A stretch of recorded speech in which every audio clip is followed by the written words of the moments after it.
Start recording. Okay.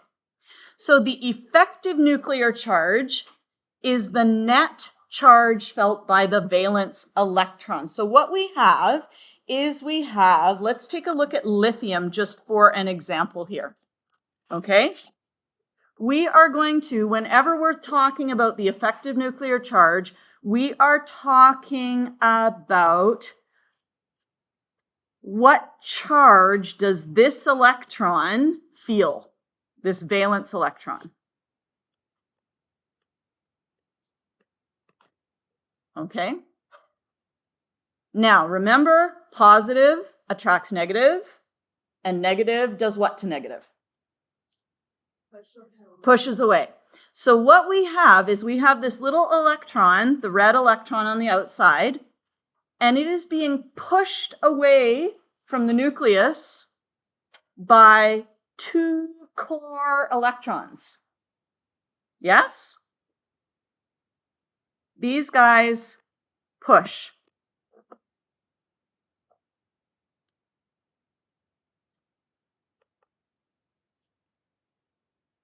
The protons, what do the protons do to that valence electron?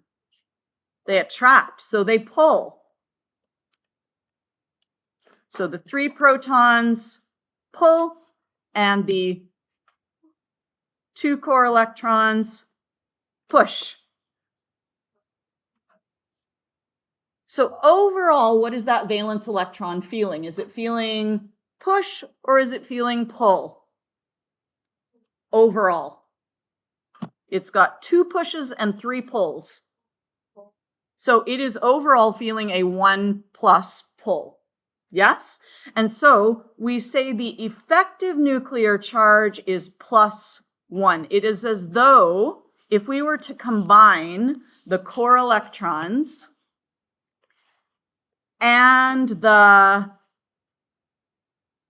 core electrons and the nucleus, we would get an overall +1 charge. Yes? Now, if we go over to beryllium, we still have 2 core electrons, but we now have 4 protons. So we have 2 pulls, and how many push? Or sorry, 2 push. 2 push.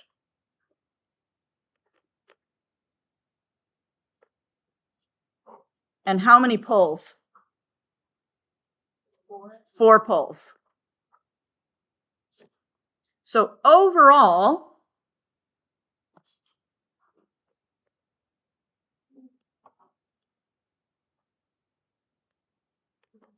we have 2 pulls. Okay, and overall back here, we had 1 pull. So what we do is we take our protons and our core electrons, and we add their charges together, and that gives us 2+. So that is our effective nuclear charge. The electron on the outside doesn't feel the complete nuclear charge because it's also got some things pushing on it. Okay? And as we go across the periodic table, remember, as we go across a period, we are filling up a shell. Yes? So we're never going to have any more than 2 core electrons because we're always filling shell number 2 here. Okay? If we were in the next row down, we'd be filling shell number 3. But in this case, we're filling shell number 2. Okay? So as we go across here, we are filling shell number 2. So there's always going to be the same number of core electrons.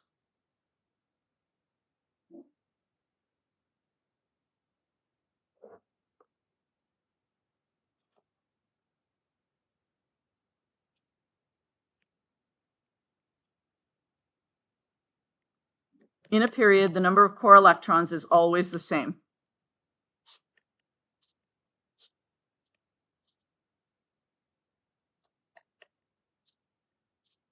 But as we go from left to right, what's happening to the number of protons? It's increasing. So as we go across, we're filling shell number 2, and the number of protons goes up. So the pull increases, but the push stays the same.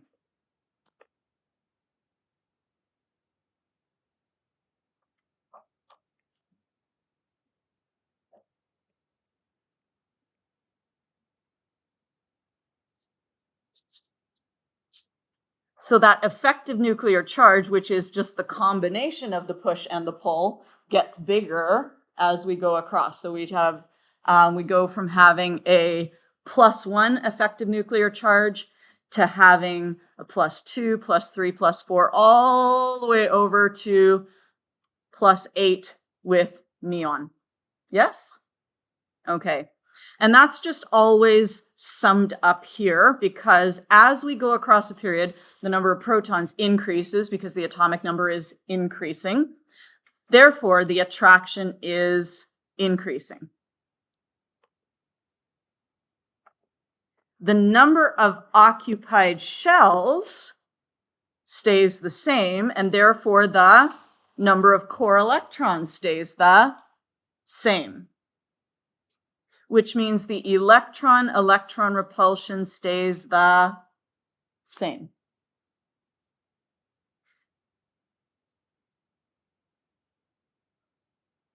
And that means our effective nuclear charge increases. Is good? Okay. So that is effective nuclear charge. Now what we're going to do is we're going to take, you know how I was highlighting the 5 protons and the 2 electrons? And that would equal 3+. And then the 6 protons and the 2 electrons, and that would equal 4+. We're going to take those numbers and we're going to stop drawing those core electrons. We're going to stop drawing the number of protons, and we're just going to write that effective nuclear charge in the center. Okay, so let's watch what happens on our next page.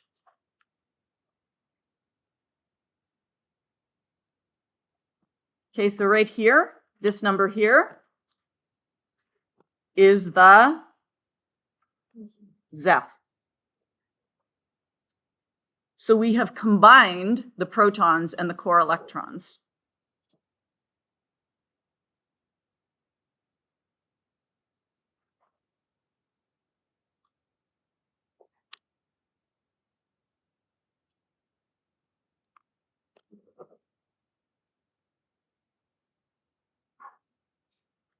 And as we were saying, as we go across from left to right, the Zeff gets bigger. So our Zeff increases. Now, if we have a greater positive charge, how is that going to affect the attractive force on that outer electron? I now have essentially I have one thing pulling on that electron. So the pull is going to be kind of weak, yes?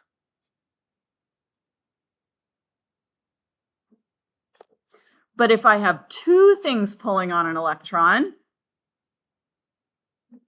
that's going to be stronger, right? And if I have 3 things pulling on an electron, that's going to be even stronger.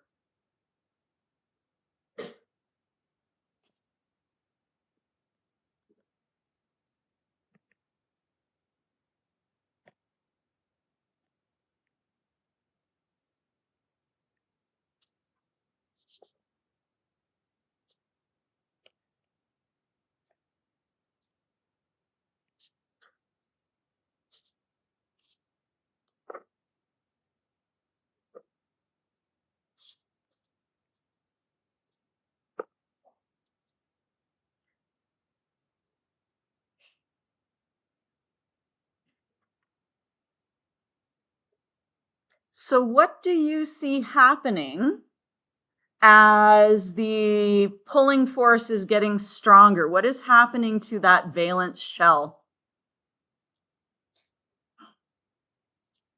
Take a look all the way from lithium over to neon. What are you noticing about the valence shell? Yes. It becomes smaller. Why? Because there's more electrons getting added. And that's why it gets smaller?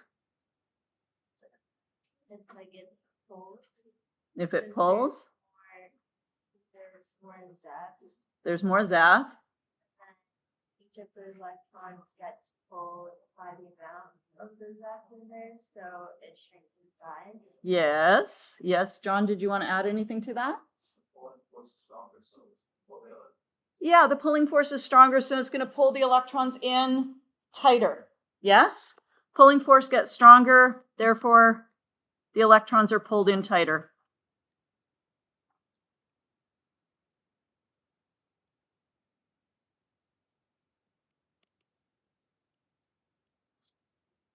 Now, what do you think I mean by the term atomic radius?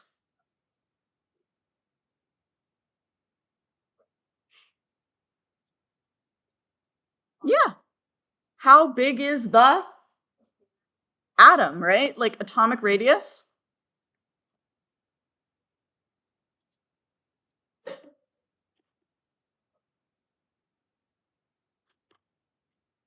It's actually not just like that. There are different ways of doing it because they behave differently if you have an individual atom or if you've got two atoms bonded together. So there's a covalent radius where you've got a hydrogen bonded to a hydrogen. But for the purposes of this, we're just going to say that's an atomic radius from the nucleus to the outer edge. Yes? So let's not worry about all that other nonsense. It's from the nucleus to the outer edge. So they're pulled in tighter, and therefore, what's the overall result of that? The atomic radius decreases.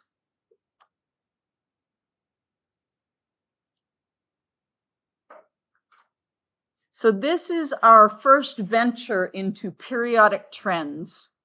This is not going to be on the test for the solutions unit, okay? But I'm introducing it to you now because this affects electronegativity. And you need to sort of understand a little bit about electronegativity to understand how solutions work. Okay? But don't get too fussed up about this. There will be no questions asking you to explain the trend in atomic radius in this unit test. Later, unit 10. Okay? We're only on unit 8 right now. Okay. So we are going to skip ionization energy, bye-bye. And we're going to skip ionization energy, bye-bye. And we're going to skip electronegativity, and we're going to go to vertical trends. Vertical, there we are. Vertical trend for effective nuclear charge and atomic radius. So we're going to see what happens to these things when we go down a column rather than across a period. So let's take a look at our effective nuclear charge for hydrogen. We're going to go down group 1. How many core electrons do we have? None, because there's nothing in between the valence electron and the nucleus. So there's no core electrons. Core electrons are all the electrons not in the valence shell. Okay? So we have our 1 proton there. Yes? And that's it. There's no core electrons, so the protons minus the core electrons. And we can call the protons Z, and we can call the core electrons S.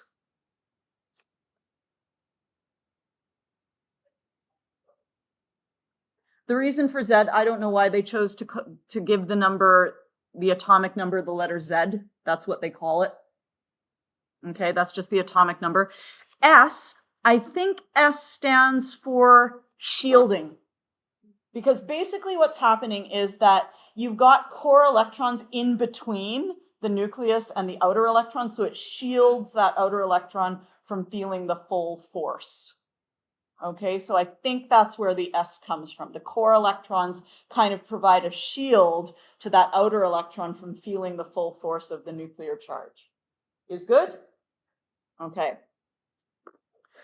Now, if we go down the periodic table, lithium has more protons. It doesn't just have one proton, it has 3 protons. So the number of protons is going up.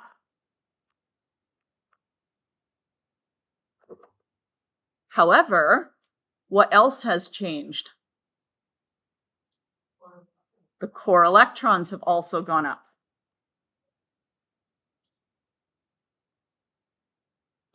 So if we take our new protons, whoa, that was supposed to be a highlighter. That did not work. There we go. If we take our protons and our core electrons and we say 3 positive, 2 negative, we get +1. What did we have for hydrogen for our effective nuclear charge? +1.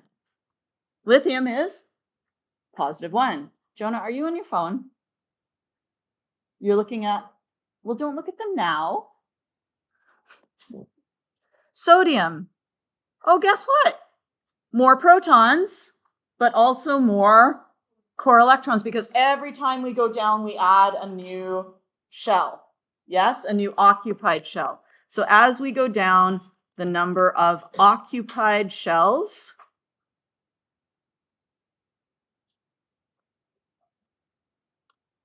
increases. Wouldn't it be nice if I could just say the number of shells increases? But apparently the AP exam gets really wound up and they're like, no, the number of shells is the same in every atom, because it is. I mean, all those shells are there. They just might not have electrons in them. So they get really, really wound up about that. If you don't say occupied, they're like, not good enough. Okay? So the number of occupied shells is increasing. And if occupied shells is increasing, then core electrons are increasing. Yeah? So you have more protons, more shells, more core electrons. And so it works out that if you do the math for every single one of these in column 1, the Zeff is +1. Yeah? So is Zeff going to have any effect on the size of the atom as we go down? Will Zeff affect atomic radius as we go down?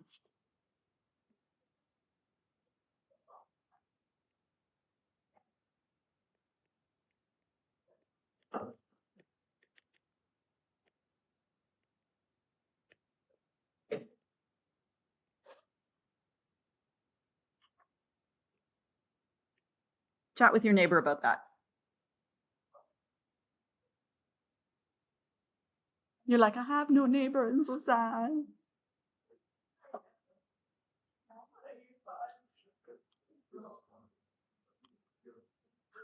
Wait, this is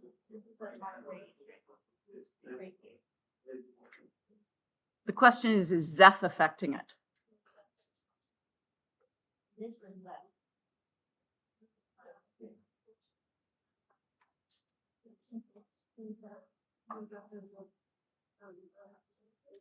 Zeff is the protons minus the core electrons. So what's happening to Zeff as you go down a group? Zeff stays the same.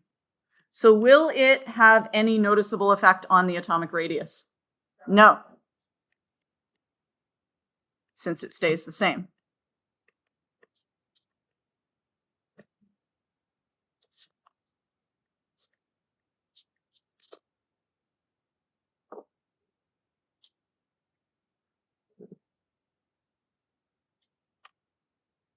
So why are the atoms getting bigger as we go down? And it's not rocket science. Have a little chat with your neighbor about that. Why are the atoms getting bigger as we go down a group?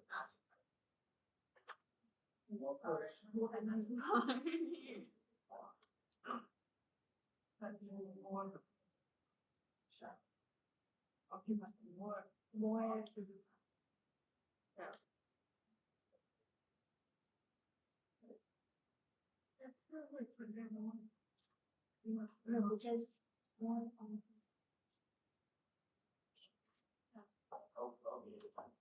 What's there more of as you go down?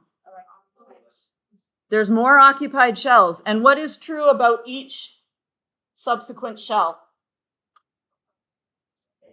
It's bigger. Each shell is bigger than the last one. Okay, so we have shell number 1, which is small, shell number 2, which is further from the nucleus, shell number 3, which is further. So the more occupied shells you have, the bigger the atom is going to be. So that's it. Why do these atoms get bigger as you go down a group? It's really straightforward. You have more occupied shells, and each shell is further from the nucleus, so things further down are going to be bigger. Okay? So that is the trend in Zeff and the trend in atomic radius. Do you want to do electronegativity on your own, or do you want to do it with me? So we would go back to page, I think it's like it'll be page 5. Horizontal trends. We've got atomic radius, then we have ionization energy, which we're going to ignore for now. More ionization energy, ignore it for now.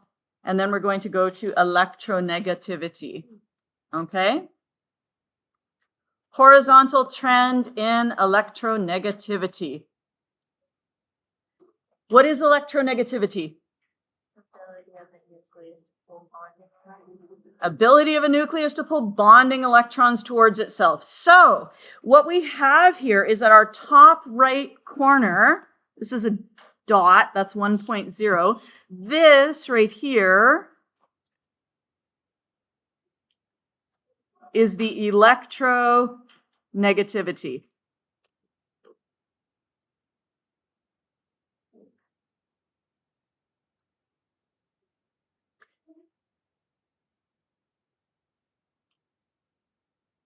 And what I'm going to have you imagine is that, let's say we have oxygen, and oxygen is going to get together with somebody else, and it's going to share an electron, okay? We'll have somebody else over here, just like a little atom. And then we're going to have maybe boron is going to get together with somebody else, and it's going to share an electron. I wouldn't necessarily draw those in. They don't work very well. So we're looking at electrons between these two things. Now, who is going to be pulling on that electron more strongly? Is it going to be oxygen that's pulling on that shared electron, or is it going to be boron that's pulling on that shared electron? Why? Because oxygen 6 plus and boron 3 plus, so it pulls 3 plus 1. Yeah, because we've got a 6 plus pulling on that electron for oxygen, right? And we only have a 3 plus pulling on it for boron. But there is also a second reason. Yes? Pardon me? Higher electronegativity? No, that's the end result. Why is that electronegativity higher? It's because, number 1, it's a bigger Zeff, but there's another reason as well. I want you to think about a magnet. Where did my magnet go? Oh, it's in here.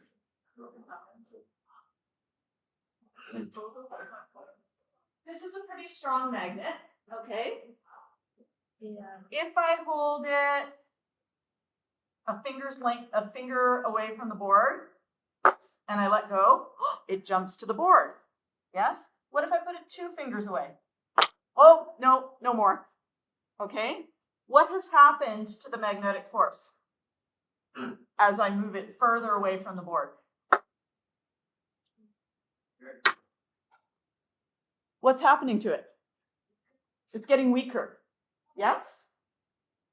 So just like a magnetic force, if you have 2 charges that are close to one another, is the force going to be bigger or is the force going to be smaller?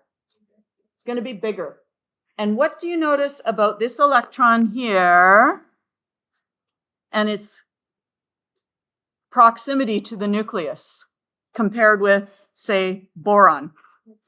It's closer. So this has both a bigger charge and any bonding electrons will be closer to the nucleus.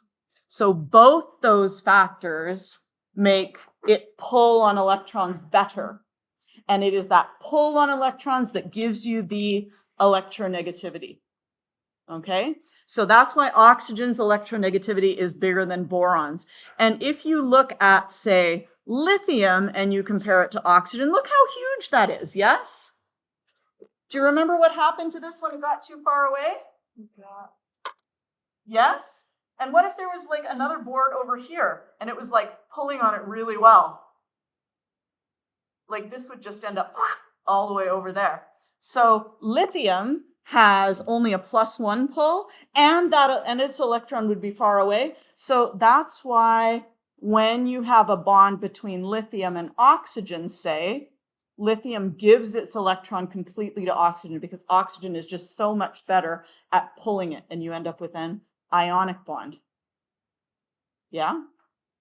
But if you had carbon and oxygen, there's not as big a difference in the pulling. Yeah? So that's going to be a polar covalent bond or just a polar bond. But if you have oxygen with oxygen, that's going to be non-polar, right? Because they're both pulling the same amount. Yeah? So that's essentially what's going on. So as we move across the period, the number of protons increases, the number of occupied shells stays the same, so the number of poor electrons stay the same, and therefore our Zeff is not staying the same, it is increasing. And because that increases, the atomic radius goes down. And because of both of these,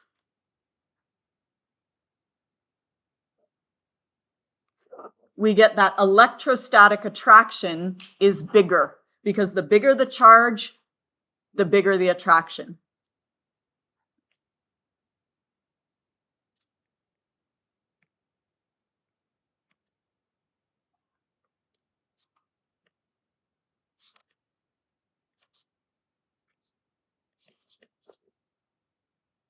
And the smaller the distance, the bigger the attraction.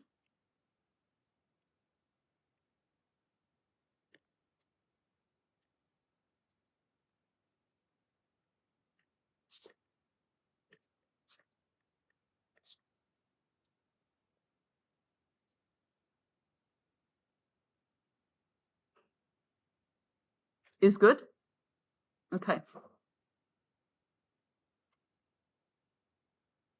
And because we have both a bigger charge and a smaller distance, that means our electronegativity has two factors making it get bigger.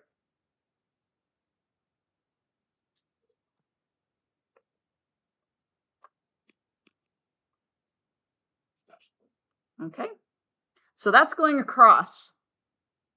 What do you think is going to happen to electronegativity as you go down a group? Have a little chit chat with your neighbors about that. As you go down a group,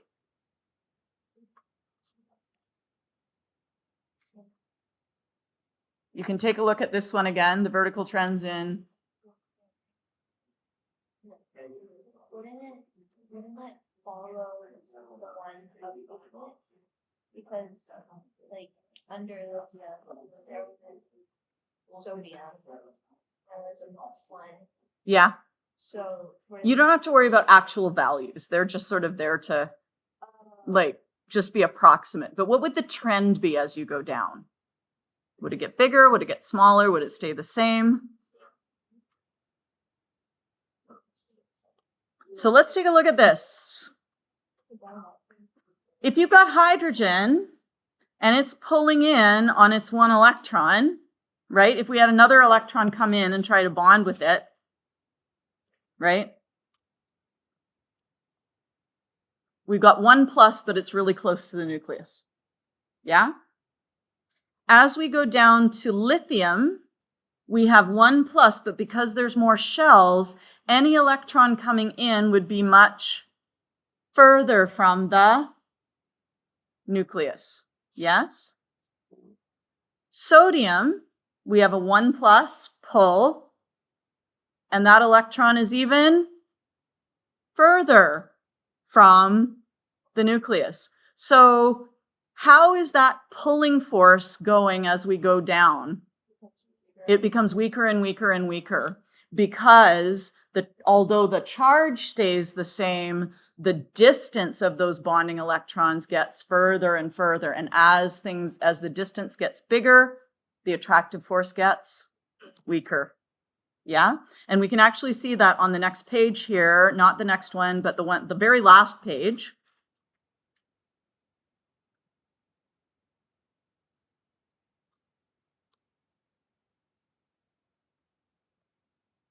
Okay, so we've got our electronegativity. You can see we go from 2.2 down to 1, 0.9, 0.8, right? These are totally approximate values. All you really need to know for this unit is where are the most electronegative things at the top and at the left or right? Top right. And where are the least electronegative things? Bottom left. Okay? So if you've got that, you're set. Okay? But this is basically what's happening here, and you can see that that's where we're at. Is good? Okay. So what you can do is, let's just have you do a little something on electronegativity in, where's the book?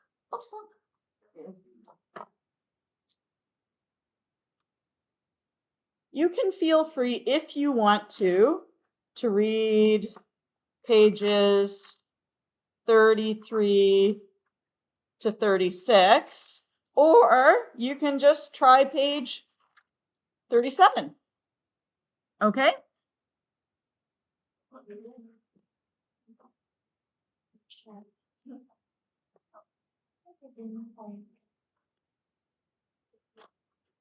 If you're like, I just want to jump in and try page 37, you can go ahead, because we've done a lot on electronegativity today. You might be able to do it and then just pop back to.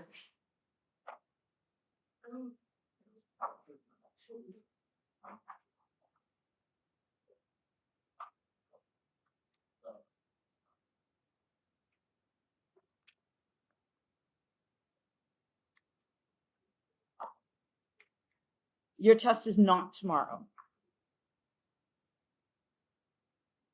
So I might have you do 8.3F, because it's super easy and you can do it on your own.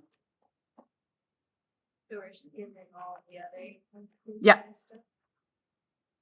This one is just like, it's like so easy, and we've already talked about it. You'll be able to do it no problem. Do you know what I mean?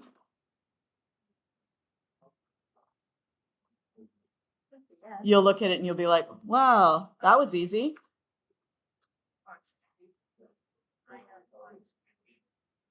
Just 7, 8.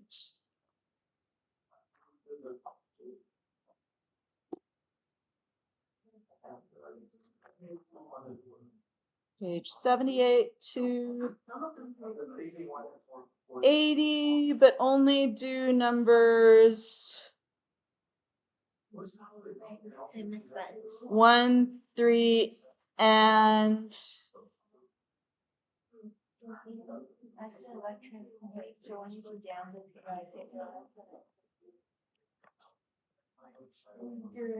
1, 3, 5, 7. That's it.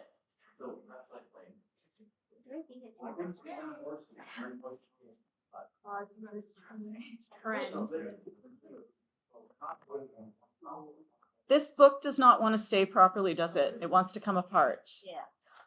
He's like, no, I'm done. It's making me unhappy, because I know it's not just me. Everybody's having this issue. Do we say full valence electron? Full valence shell.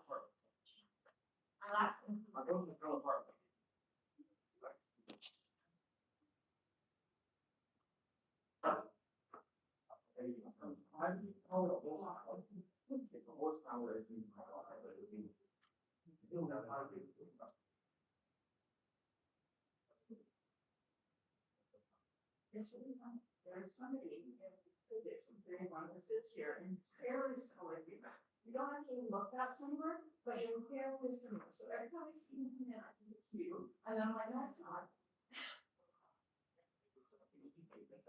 I've been happy. I teach physics. Are you kidding me? Yeah, no, Miss Soundall is in period one. Yeah.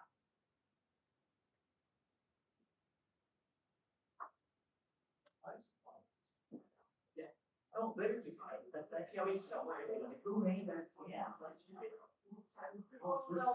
not what we like. Yeah.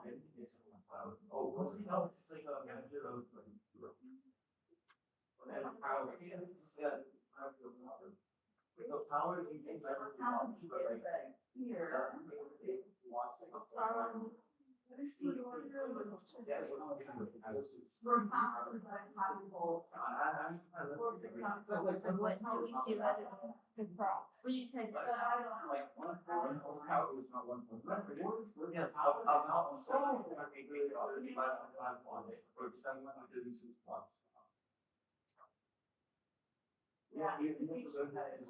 Why?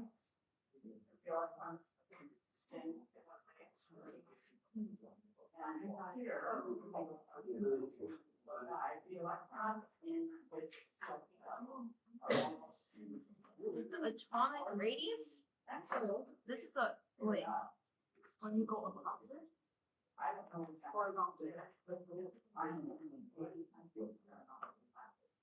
Oh.